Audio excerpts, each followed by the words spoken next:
Welcome to 𝗕𝗏𝗄 Sports. We got two for tomorrow.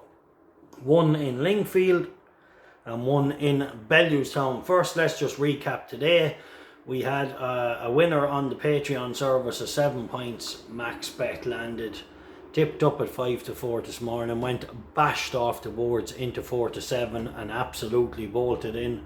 That's what we like to see. We also had Gnarly just, there's no avoiding this. He ran really well on comeback and then just bombed out today. It wasn't the same horse at all. Sometimes it happens when a horse runs a really nice comeback race. Sometimes they can regress. But he'll be back again. He's a good solid horse, and yeah, today just wasn't his day. We then had two on YouTube, both getting placed. The first horse finished third. Brian Hughes' horse. I thought he was never going to win. He didn't jump great. He didn't travel great. I just thought he was never going to win the horse in Bangor. And then also I had a horse in Bellewstown that ran well, finished second, but it was a poor maiden. Yeah, thought I could have won. But nice to land the max bet. 7 points win. Let's kick on from here. I have two horses gone out on the Patreon service tomorrow. 7 points win 100-30. 5 points win 100-30 and a 3.5 point each way double. Do not miss this bet. Link is in description. This, if you are not in the Patreon service, this bet's worth coming in for. I'm not joking around. I genuinely, there's a horse in Catterick tomorrow with luck and running. I can't see it beat. I think it's just too well handicapped. It's got a really good jockey on board. It's 100-30. There's one in Kempton. Yes, there is a favourite in the race. This horse ran a beautiful debut, but I've put two strong single bets and a 3.5 points each way double. Don't miss it out. It's a massive bet if it lands, and I really fancy the bet to land. I'm not joking. Anytime I ever say this to you, I'm never too far away. Right. Link to the Patreon is in the description. If you are in the Patreon service, we are smashing them tomorrow. Fingers crossed. Right. 7:40 at Ballinrobe or at Bellewstown tomorrow. Jesse Evans at 6-4. I think it's a. I know it's skinny, but he's a fucking fair horse. He's coming in off the back of 2 career bests. He should have probably arguably won in Killarney, and then he ran a mighty race in the Galway hurdle. Young Taff gets £7 off. Look, most of the horses are being claimed off here, but this horse should be winning this tomorrow if he runs to the form he ran in these last 2 runs. And then in the 2:40 at Lingfield, Spurring Zazo. This is the last time I'm giving this horse a chance.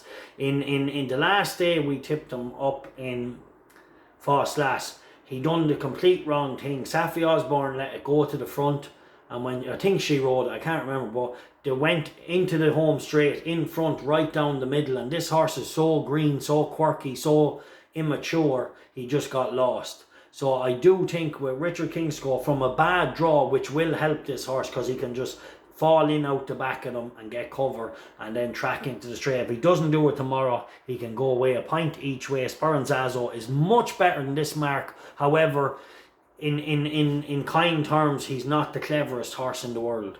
But if he figures it out, there's a lot of talent there. Right, if you want to get involved in the syndicate, lads, of a cracking horse, there's a video of him walking there. You'll see it on the shorts.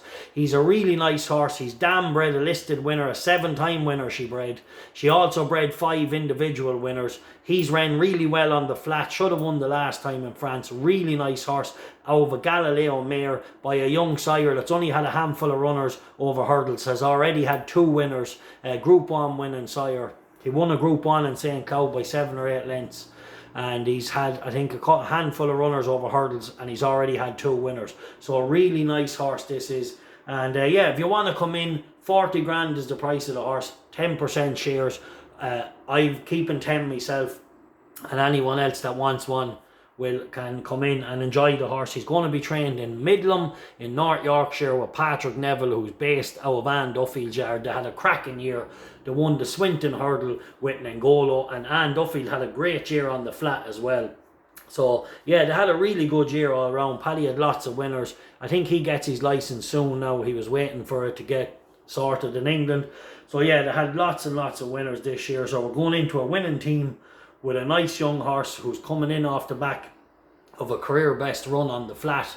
And he was running over trips too short on the flat. And he was big, weak horse to be running on the flat. So he's already showed a fair level of potential. We'll aim him, we'll find the worst juvenile hurdle in the north of Scotland and England, and we'll aim him for that. We'll start low, go there, try and collect the bacon, and then we'll move on up then and try and climb up the ranks. But he's a nice horse and he will win races, because watching these runs in France, I really like the way he hits the line. He stays on in every race, running over a trip too short. And after his juvenile hurdling career, we won't be afraid to go to the handicapping on the flat.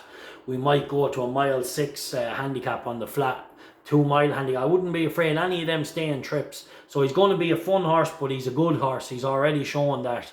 And yeah, he's a big, fine big horse. There's a picture of him on my Snapchat story. You can check that out. Paddy Murr 86, so PADDYMERR 86. Check that out. There's a picture of him up there on the Snapchat. Lovely horse, and yeah, really looking forward to it. So if you want to come in on that, get in touch. merriganpatrick@aol.com is the email address. I'll put it below. Alright, let's smash them tomorrow with this double on the service.